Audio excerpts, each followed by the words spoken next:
Graça e paz vão ser multiplicados todos os dias da nossa vida e nesse momento, aonde nós queremos meditar sobre a palavra de Deus, há pouco lido em Lucas capítulo 12, o remédio para a ansiedade.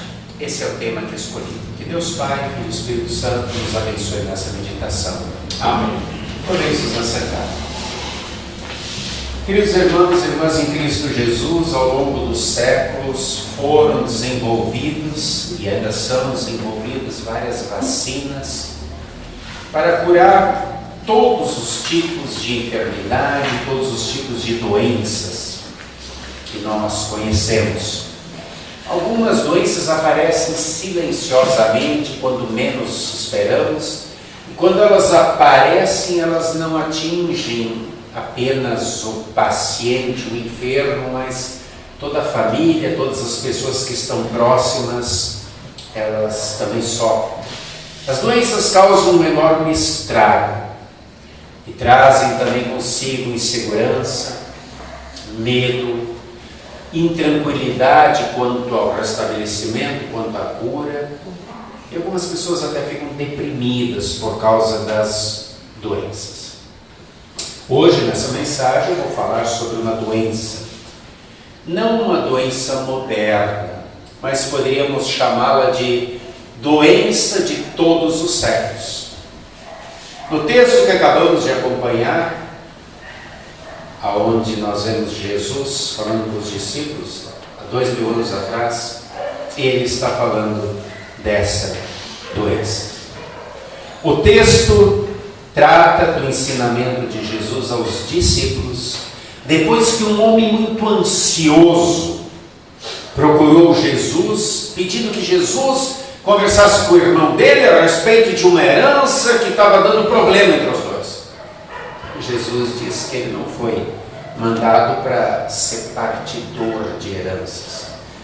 Então ele aproveita, depois de contar a parábola sobre aquele rico agricultor, da qual comentamos domingo na mensagem, aproveita, vira-se para os discípulos e lhes ensina sobre a ansiedade.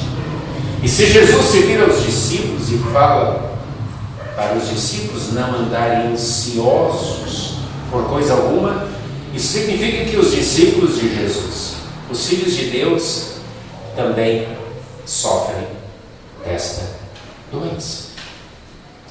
Quando Jesus ele descarta aquele homem que quer que Jesus se intrometa na repartição, na divisão da sua herança, é válido ressaltar que Jesus não se coloca aqui contra direitos adquiridos. No entanto, ele quer mostrar a todos que a ansiedade por bens materiais inúmeras vezes prejudica o ser humano.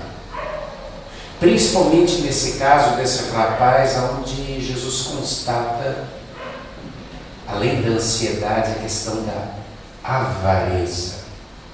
E quando a pessoa se torna muito avarenta e fica cada vez mais ansiosa e a ansiedade toma conta da sua vida, ele se torna uma pessoa doente. Jesus diz no texto de hoje, a vida é muito mais importante que o alimento e o corpo é mais importante que as vestes. Lucas 12, 23. Alimento e vestimento. Quantas e quantas são as pessoas que gastam tudo o que têm em alimentação e em roupas? Precisam sempre, de novo, se alimentar. Isso faz parte do ser humano, nós precisamos. Mas quantos são aqueles que comem muito mais do que podem? Ou que gastam muito mais em alimentações, em grandes restaurantes e assim por diante? Quantos são aqueles que se vestem gastando muito mais do que têm, em vestimentas muito mais caras do que podem comprar, apenas para ostentar uma vaidade? E que vivem ansiosos pensando, o que eu vou comer amanhã? O que eu vou vestir amanhã? Se eu já usei essa roupa hoje, o que os outros vão pensar se eu usá-la de novo? A vida é mais importante que o alimento, e o corpo é mais importante do que as vestes. Tenho observado que muitas pessoas gastam a vida na busca de dinheiro e depois gastam o dinheiro para tentar um padrão de vida que não precisariam, pois nunca vivem satisfeitas com o que têm. E assim tornam-se sempre infelizes, porque estão sempre ansiosas para terem mais do melhor. Jesus tem um remédio. Na verdade, Jesus é o remédio. Queridos irmãos, o remédio e a receita só funcionam quando usados corretamente. Não adianta eu pegar uma receita de um remédio passado pelo médico e tentar comprar esse remédio num banco ou numa loja de Ferraris. Não é ali que vai estar o remédio. E depois de eu comprar o remédio na farmácia, que é o lugar certo, se eu também não tomar esse remédio como prescreve a bula, ele também não vai fazer efeito. Queridos irmãos e irmãs, algumas doenças trazem prejuízos não só para o paciente, mas para toda a família. E como eu falei no início, a ansiedade é uma dessas doenças. Contagia todos que estão perto. A ansiedade, ela é uma resposta biológica do corpo. A preocupação ou a tensão por eventos que ainda vão acontecer, reais ou talvez imaginários.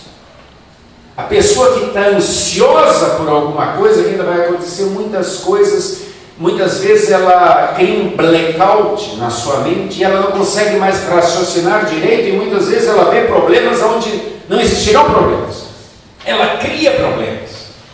E ela então fica fatigada, fica cansada, muitas vezes fica com insônia, porque está tão preocupada no amanhã que tudo na sua vida começa a dar errado. E isso é o que faz a ansiedade. Foi feita uma pesquisa há um tempo atrás que diagnosticou que 75% das pessoas vivem presas ao passado e 20% das pessoas estão no futuro. Só 5% vivem o presente. 75 pessoas carregam consigo o passado. Se eu tivesse feito diferente.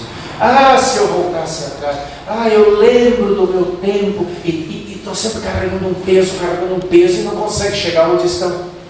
E os outros são aqueles que estão sempre pensando no futuro. Puxa vida, e se eu não passar no concurso? E se eu fizer aquela proposta, mas eu vou fazer uma cirurgia? E se a cirurgia não der certo? E se? E não consegue viver o presente. Porque ou o remorso os prende e arrasta para trás, ou a ansiedade os impede de viverem o tempo presente. Queridos irmãos e irmãs em Cristo Jesus, cada um de nós tem o seu tempo. Obama deixou de ser presidente dos Estados Unidos e se aposentou com 55 anos. Donald Trump se tornou presidente aos 77. Algumas pessoas se casam aos 20, outras se casam aos 60, outros nunca casam. Algumas pessoas se formam na faculdade com 21 anos, outras entram na faculdade aos 80. O tempo é o mesmo, mas cada um tem seu tempo. Deus nos dá o tempo presente, o dia, a cada 24 horas. E quando recebemos essas 24 horas, nós recebemos também todos 1.440 minutos, 86.400 segundos. Todos recebemos o mesmo tempo. O tempo não muda de um para outro. O que muda é o como usamos o tempo. Qual é a prioridade que nós damos nesse tempo? Por exemplo, Vocês hoje estão aqui nesse momento de culto. Por quê? Porque vocês priorizaram estar aqui.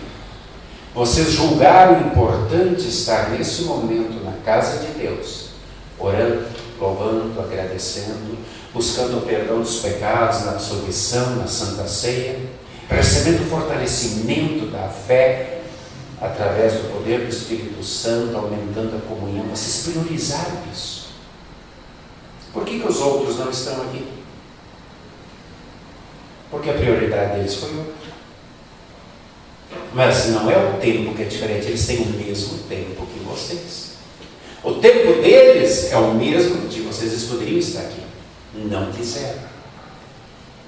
Parabéns, vocês estão aqui. Vocês priorizaram o estar com Jesus. Segundo o determinismo social, nós somos frutos do meio em que nós vivemos. Nós somos realmente altamente influenciados pela propaganda, da mídia, da TV.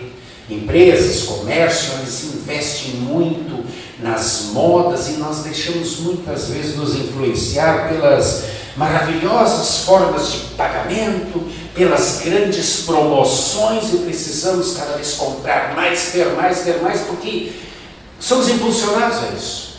E ficamos ansiosos e aflitos quando não conseguimos comprar aquilo que queríamos comprar porque achamos que precisamos. E muitas vezes não precisamos. Nessa ansiedade de ter mais, esquecemos de viver o nosso dia a dia, de aproveitar o nosso tempo presente que Deus nos dá de 24 horas. E o tempo passa. Precisamos valorizar mais o que Deus nos dá. A família, os amigos, o emprego, os bens que nós temos e a oportunidade de estarmos na casa do Senhor, na sua igreja. O tempo é teu, mas é um presente que Deus te dá. E Ele gostaria muito que nesse tempo você colocasse prioridades. Em primeiro lugar, Deus. Em segundo lugar, a pessoa que está do seu lado, seu marido, sua esposa. Em terceiro lugar, seus filhos. Em quarto lugar, seus amigos. Mas que você elencasse prioridades, para que a ansiedade com aquilo que é passageiro, que é fútil, que é sem importância, não tome conta da tua vida. Martinho Lutero diz que as aves do céu são bons professores, porque eles não ficam se preocupando com o que vão comer amanhã. Eles sabem que o doador de todas as coisas lhes dará o suficiente para viver. Será que nós estamos contentes, satisfeitos com o suficiente que Deus tem nos dado todos os dias? Ou será que a vaidade, a avareza, a cobiça, o ciúme, a inveja, a ganância não provocam em nós uma doença chamada ansiedade que nos deixa sempre inquietos e queremos mais, sem lembrarmos de parar, analisar o que já temos e agradecer ao doador de todas as coisas? A vida é mais importante do que o alimento. O corpo é mais importante que a vestimenta, diz Jesus. Se priorizarmos Jesus na nossa vida, diz o texto de hoje que, buscando em primeiro lugar o reino de Deus, as outras coisas não faltarão. Ou seja, Jesus sempre nos dará o suficiente para vivermos, tanto para a vida como para o corpo. Cuidará da nossa vida aqui e depois para a eternidade. Isso não significa que precisamos ser relaxados, não. A própria Bíblia diz que nós precisamos aprender com a formiga. A formiga, ela vive o seu dia a dia, trabalhando, comendo, consumindo, mas ela sempre vai guardando um pouquinho na época do verão, da primavera, entrar no inverno. Eu garanto que a formiga tem muito mais bom senso do que muitas pessoas.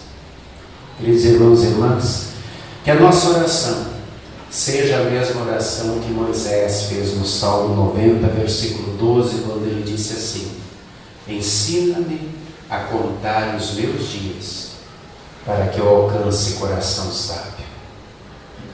Vocês já contaram os dias da vossa vida? Não façam isso agora. Eu já contei. Como eu já vou fazer 56 anos, eu sei que eu já vivi mais de 20 mil dias. É só multiplicar 365 pela idade de vocês. 20 mil dias nas mãos do Senhor. A oração de Moisés também é minha. Ensina-me a contar meus dias. Ensina-me a valorizar os dias que tu me desses, cada um desses 20 mil dias, sabendo que foram um presente da tua mão, sabendo que eu só os recebi porque tu os destes. E dessa maneira eu estarei vivendo uma vida de sabedoria, agradecendo ao doador de todos os dias. Estão ansiosos? Então lembrem-se do que Pedro diz em 1 Pedro 5,7: lançai sobre ele toda a vossa ansiedade, porque ele tem cuidado de vós. São 20 mil dias que Deus cuidou de mim. Eu não tenho por que me preocupar com o dia de amanhã. Apenas lançar sobre ele toda a minha ansiedade e dizer: seja feita a tua vontade. O grande problema da ansiedade está no diagnóstico que Jesus fez no texto que acabamos de ler em Lucas 12, 28, quando ele diz: pequenos, estar e permanecer na fé é o antídoto para vencer a ansiedade. É o grande remédio que realmente cura toda e qualquer ansiedade. Pela fé olhamos a vida e o mundo de uma outra perspectiva, da perspectiva do doador, da perspectiva do mantenedor da vida. E se assim olharmos, nada nos faltará. Pela fé, nós somos guardados em paz, e por meio dela podemos viver em tranquilidade em meio a esse mundo cheio, mesmo nesse mundo cheio de caos, que aflige aqueles que não têm fé, e que por isso sempre estão ansiosos, nervosos, preocupados, desesperados, porque não sabem o que vai acontecer amanhã. Sejamos como aquela menina que estava no barco, no alto mar, que estava sendo agitado violentamente de um lado para outro, por causa das grandes ondas, e as pessoas estavam preocupadas, buscando salva-vidas, colete salva-vidas, e correndo de um lado para o outro, e uns se ajoelhavam, oravam, e olhando para a menina, alguém pergunta: você não está nervosa? Você não está preocupada? Ela: não é, por quê? Eu não. Meu pai é o piloto do navio. O pai dela era o timoneiro que conduzia o navio. E ela confiava plenamente nele. Este é o remédio para a ansiedade: fé.